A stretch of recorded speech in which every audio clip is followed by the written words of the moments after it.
कि 2 project railway के जो हैं वो यहाँ अप्रूव हो गए हैं जम्मू कश्मीर में। तो मैं सेंट्रल गवर्नमेंट का धन्यवाद करते हुए ये सर एलजी साहब का एड्रेस जो दूसरा एड्रेस सबने लगभग 35 पेज और 70 पैरा का पढ़ा सर, एक बार पढ़ा 2 बार पढ़ा। मुझे कहीं दिखाई नहीं दिया सर कि मैं यूटी गवर्नमेंट की कौन सी अचीवमेंट पे धन्यवाद करूं और कौन सी अचीवमेंट को मैं हाईलाइट करूं, क्योंकि ये लगभग 99% जो है सेंट्रल गवर्नमेंट की स्कीम्स, सेंट्रल गवर्नमेंट के द्वारा फंडेड, डिज़ाइंड, अप्रूव्ड सारे प्रोजेक्ट सब वही चल रहे हैं, चाहे वो पावर की बात है, चाहे रेलवे की बात है, चाहे रोड एंड बिल्डिंग्स की बात है, इवन सोशल वेलफेयर और हेल्थ की भी मैं बात करूं सर, तो उसमें मैं अपने हाउस से रिक्वेस्ट करूँगा सर कि ये आज कोई एमएलए, हमारे ऑनरेबल एमएलए ने नहीं कहा कि उसकी कॉन्स्टिट्यूंसी में करोड़ों के प्रोजेक्ट नहीं चल रहे हैं। अभी मैं ये कंप्लेंट करने वाला था ऑनरेबल मिनिस्टर एजुकेशन और हेल्थ से कि मेरे वहाँ डॉक्टर कम है, मेरे वहाँ टीचर्स कम है। तो हमारे ऑनरेबल एमएलए किश्तवाड़ अपने प्यारेलाल जी ने कहा कि मेरे वहाँ भरमार है टीचरों की, हेडमास्टरों की, मेरे वहाँ डॉक्टर ही डॉक्टर हैं, मेरे वहाँ सड़कें ही सड़कें हैं। तो हमें समझ आ गया कि हमारे साथ भेदभाव क्यों हो रहा है, क्योंकि एक ही तरफ सब कुछ जा रहा है और ये रेलवे प्रोजेक्ट भी चला गया। आपको मुबारक की बात की और आपको बता दूं जो बनी की आप गुण गा रहे हैं, वहां पहुंचने के लिए जो रोड बनाई है वो प्रधानमंत्री मोदी जी ने बनाई थी आपके आने से पहले। हमने पहुंचाया वहां आपको, वहां 8 घंटे लगते थे पहुंचने में, 8 घंटे लगते थे। आज अभी जाओगे तो शाम को घर पहुंच जाओगे आप अपने, वो तो मोदी साहब की देन है। चलिए मैं उसमें नहीं पढ़ना चाहता सरकार। ये सबसे बड़ा जो बात है हमारी, मैं पावर की बात करूंगा।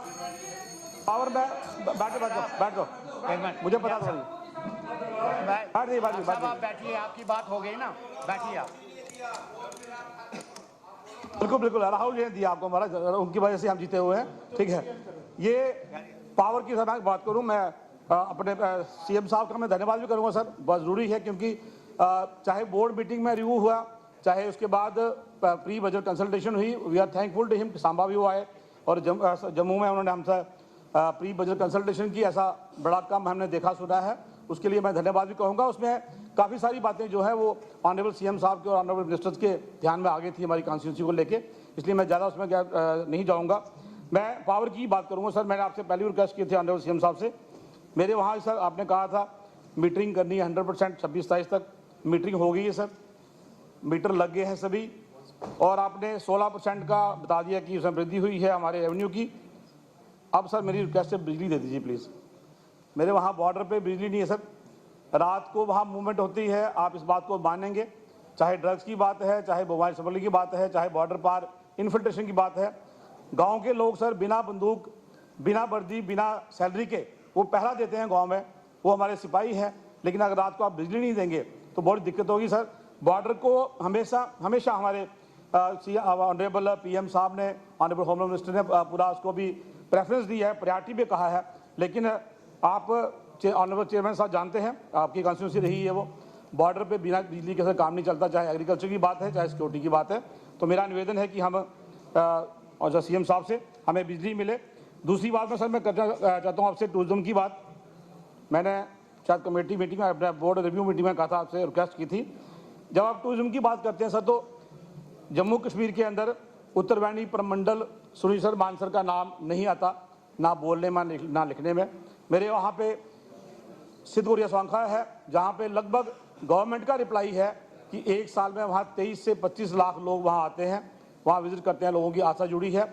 लगभग 4 से 6 लाख लोग जो है वहाँ चामरियाल में आते हैं, जो इंटरनेशनल बॉर्डर के ऊपर है, लेकिन उनका कहीं सर जिक्र नहीं होता, उनमें क्या डेवलपमेंट होनी है उसकी बात नहीं होती। मेरा निवेदन है ऑनरेबल सीएम साहब से कि इन दोनों जगहों को, उत्तरवाणी प्रमंडल जो हमने आपसे बोर्ड मीटिंग में कहा था, उसको जोड़ना है। कृपया मेरी उस रिक्वेस्ट पे जो है आप गौर करें, मैं उसमें ज़्यादा लंबा नहीं जाऊँगा।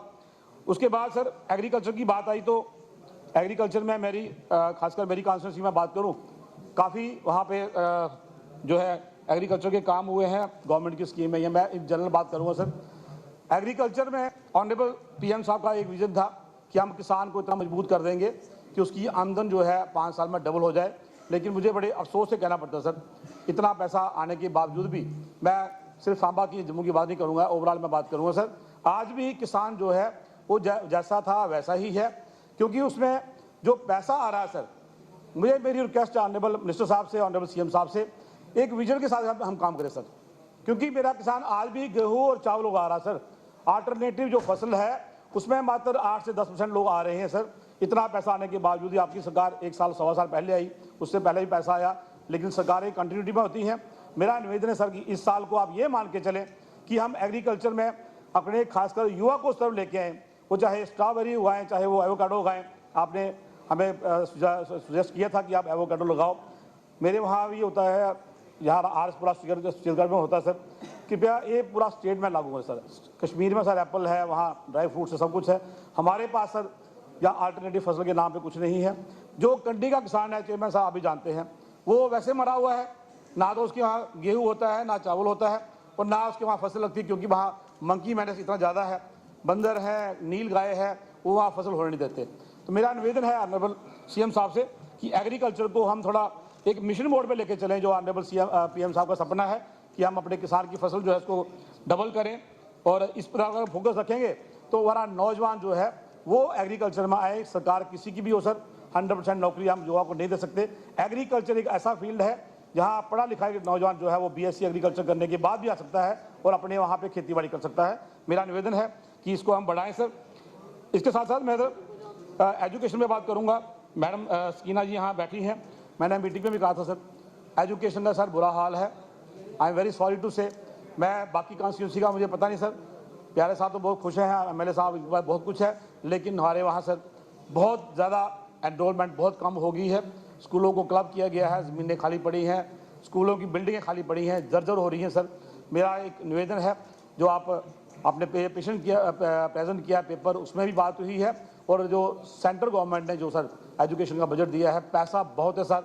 आप चाहे बिल्डिंग की बात करें, आप अटल टिंकरिंग लैब की बात करें, स्मार्ट क्लास की बात करें, बहुत पैसा है, लेकिन कहीं ना कहीं कमिटमेंट की कमी है। वो हमारे टीचर्स और हमारे जो टीचिंग ना टीचिंग स्टाफ सर, कोई भी है सर, आज की बात नहीं कर रहा हूँ, चाहे आपके पहले भी अभी भी, अगर ये अभी भी ठीक नहीं हुआ सर इतना पैसा आने के बाद भी, तो मुझे लगता है कि ये इसका भी कोई हल नहीं होगा। मेरी आपसे रिक्वेस्ट है, अगले साल के बजट में मैं मैम स्कीना जी से बात रिक्वेस्ट करूँगा मिनिस्टर से, आप ये एक डाटा लेके आएँ कि सरकारी स्कूलों से पढ़े हुए कितने बच्चे हमारे MBBS करते हैं, कितने बच्चे हमारे KS करते हैं, कितने बच्चे हमारे जो है वो IIT या NIT में जा रहे हैं सर। प्राइमरी में खास करके बात करूँ, नर्सरी से प्राइमरी तक, वो प्राइमरी से मिडिल तक बहुत बुरा हाल है। स्कूल क्लब करें, जैसे भी करें, मैं क्योंकि बहुत सारे टॉपिक की बात करने के लिए मैं इसलिए कहूँगा कि आप डिस्ट्रिक्ट लेवल पर MLAs के साथ मेरी रिक्वेस्ट है आपसे, CO को बोलिए, उनको डायरेक्शन दीजिए, ZDO को, MLA जो है अपनी कॉन्स्टिट्यूंसी का खुद देखे, खुद बैठे, उनके साथ बैठ के प्लान करे, ना कि ऊपर से प्लान बन के आए और जितना भी पता नहीं होता सर। मैम आज भी मेरे वहाँ कई ACR बन रहे हैं सर, एडिशनल क्लासरूम बन रहे हैं, ZDO CO बना रहे हैं, हमें पता भी नहीं, क्योंकि स्कूल इतने ज़्यादा है, काम इतने ज़्यादा है हमारे पास कि हमें नहीं पता चलता। तो मेरी रिक्वेस्ट है कि MLA जो है, जो कॉन्स्टिट्यूंसी का है, उसको इन्वॉल्व किया जाए। जब तक ये एक हमारा इलेक्टेड रिप्रेजेंटेटिव सर इन्वॉल्व नहीं होगा तो इसमें बदलाव आने वाला नहीं है सर। मैं हेल्थ की बात करूँ सर, मैं कल GMC जम्मू गया था सर, थोड़ा सा फीडबैक लेने के लिए, वहाँ पे बड़ा चमका है मैम, बहुत काम हुआ वहाँ पे, प्लेटें लगी हैं, रोड साफ हैं, लेकिन डॉक्टरों ने बड़ा अच्छा प्रेजेंटेशन दी, बहुत अच्छा है, सब बहुत अच्छा है। जब मैंने अकेले पूछा, they are running medical college with 55% of the staff, 55% of the teaching staff and similarly paramedicals and other staff members. अब ये बड़ा एक गंभीर इशू है, सीरियस मुद्दा है। जो पोस्टें वेकेंट है सर, मैं अभी शुरू किया सर जनाब। सर पहले स्पीकर साहब की भी गर्दन उधर रहती थी, आप मुझे देख रहे हैं लेकिन मुझे टाइम नहीं दे रहे सर, प्लीज़ मुझे टाइम दे दीजिए सर बोलने का। हमारे लोग दोस्तों ने 25 मिनट बोला था, मैंने अभी 10 मिनट ही बोला, प्लीज़। ये मैं एक सजेशन दे रहा हूँ सर, ये कि अगर कंट्रेक्चुअल लेवल पे डॉक्टर रखते हैं मैम वो रखिए, पैरामेडिकल रखते हैं कंट्रेक्चुअल वो रखिए, क्योंकि आज की डेट में सर हेल्थ में अगर कोई काम कर रहा है तो नेशनल हेल्थ मिशन के लोग काम कर रहे हैं, जिनके ऊपर ये तलवार टिकी रहती है कि उनकी नौकरी कच्ची है। उनको सुबह 8 बजे बुलाओ 8 बजे आते हैं, रात को 2 बजे बुलाओ 2 बजे आएंगे, लेकिन परमानेंट स्टाफ जो है मैम उसकी इतनी शॉर्टेज है कि हमारे वहाँ जो काम है GMC में काम नहीं हो रहा, नीचे की आप बात छोड़िए। तो GMC का सर काम का ये भी है, क्योंकि पेरिफेरल हमारे हॉस्पिटल जो हैं सर कमज़ोर है मैम, डिस्ट्रिक्ट हॉस्पिटल कमज़ोर है, GMC कठुआ कमज़ोर है, GMC रजौरी कमज़ोर है, GMC डोडा कमज़ोर है। मेरे साथी यहाँ बैठे हैं, कल मैं इनसे पूछा था अब I don't know the exact figure, लेकिन ये कह रहे थे कि 36% स्टाफ है वहाँ पे डोडा में। मैं जनरल बात कर रहा हूँ, मैं आपसे अपनी सांबा या कठोर की बात नहीं करूँगा, जनरल बात कर रहा हूँ कि 36% स्टाफ ने मुझे कहा है आप कंफर्म कर ले। जब तक ये पेरिफेरी के हॉस्पिटल मैम, सब डिस्ट्रिक्ट हॉस्पिटल मैम, इनको आप नहीं करोगे अपग्रेड, इनमें काम नहीं होगा, तब तक जीएमसी का लोड जो है वो कम नहीं होगा। मेरी आपसे गुजारिश है, एनएचएम के एम्प्लॉइज़ का कुछ सोचें, उनकी सैलरी जो है वो एट पार नहीं है बाकी स्टेट से।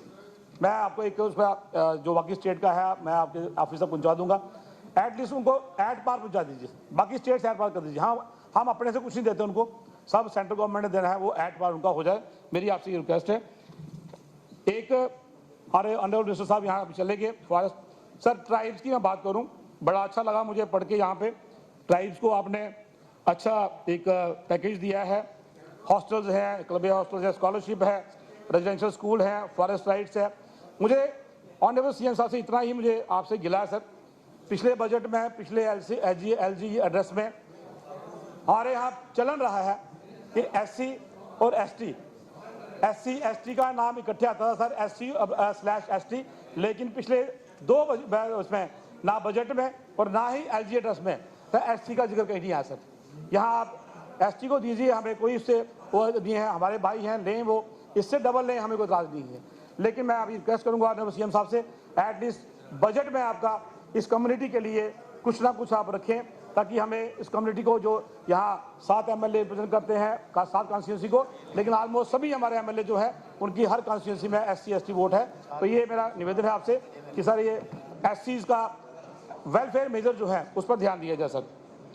सर मेरी एक आपसे रिक्वेस्ट है ऑनरेबल चेयरमैन साहब, हैंडलूम हैंडीक्राफ्ट में ऑनरेबल सीएम साहब, इसी से जुड़ता हुआ NRLM है। मैंने बोर्ड मीटिंग में कहा था, आप नाराज़ हो गए कि मैंने इंटरप्ट किया, मैंने इंटरप्ट नहीं किया सर। मैं आपको ये आपके माध्यम में ये आपके ध्यान में बात लाना चाहता था, हमारी महिलाएं काम करती हैं सर, लेकिन उनको मिलता कुछ नहीं सर। वो झाड़ू बनाती हैं घरों में, पंखे बनाती हैं, कपड़ा बनाती हैं, तिरंगा बनाती हैं, बैग बनाती हैं, हमारी जो कैरी करते हैं बैग बनाती हैं, लेकिन उनको बेचने के लिए, वो सामान रखने के लिए उनके पास जगह नहीं सर। हाट बने, हम आप हमें कहें अगर वो उसमें अलाउ करें आप, तो हम लोग उनसे उनके लिए एक हाट बना दें यहाँ पे अपने CDF से। आई डोंट नो गाइडलाइन में है कि नहीं सर, उनके सिर्फ एक्सक्लूसिवली जो उम्मीद में NRLM में हमारी बहनें काम करती हैं, वो जो सामान बनाए उसको बेचने के लिए उनको एक जगह चाहिए सर। ये मेरा आपसे सर निवेदन है।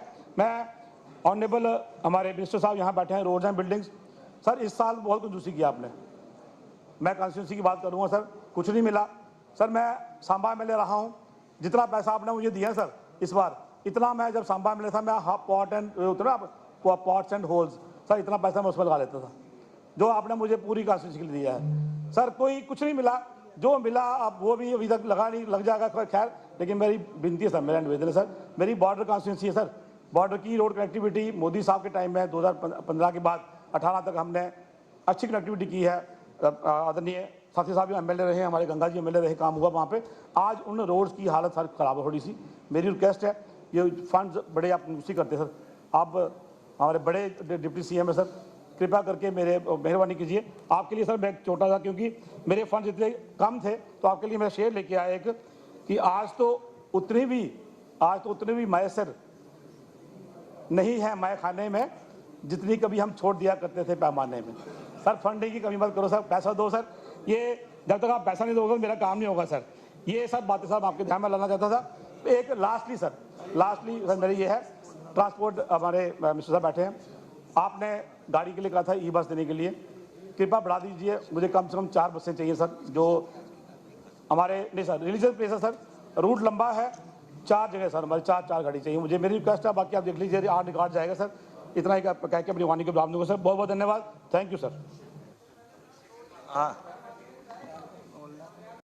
शेर कश्मीर की बात करते हैं, हम उनकी रिस्पेक्ट करते हैं, फारूक साहब की बात करते हैं, हम रिस्पेक्ट करते हैं, लेकिन फारूक साहब का नाम लेने के बाद बुरहान जमा वानी का नाम आ जाता है सर। ये अच्छा ट्रेंड नहीं सर, नहीं होना चाहिए। हम सर अपनी पार्टी में हम लोग की बात करते हैं, हम दीनदयाल उपाध्याय जी की बात करते हैं, डॉक्टर श्यामा प्रसाद मुखर्जी की बात करते हैं सर, अटल बिहारी वाजपेयी की बात करते हैं, LK अडवाणी की बात करते हैं। ये इस हमारे जो असेंबली है, इसमें ऐसे लोगों का सर जिक्र नहीं होना चाहिए। एक बात सर ये है, अब आपसे सब मुझे भी कंफ्यूज कर दिया, क्योंकि मेरी बातें बड़ी थी सर। एक बात उन्होंने कही कि हम जम्मू को अलग करना चाहते हैं। सर ऑनरेबल सीएम साहब, हम तो अब अखंड जम्मू कश्मीर की बात करते हैं सर, हम जम्मू कश्मीर की बात करते हैं। हम पहले पीओके मांगते थे, अब पीओके वाले खुद आने के लिए तैयार है हमारे साथ। हमें अखंड जम्मू कश्मीर चाहिए, हमें जम्मू अलग नहीं चाहिए, कोई नहीं चाहता। राजनीति की खातिर ऐसी इस तरह की स्टेटमेंटें मत दीजिए। आप वहां से कहते हैं हम अखंड जम्मू कश्मीर चाहते हैं, पीओके अपने साथ लाएंगे सर, जम्मू कश्मीर बड़ा बनेगा। हमें बिल्कुल सर, कल 4 thank you sir, thank you. सुबह 10 बजे फिर यहाँ मिलेंगे।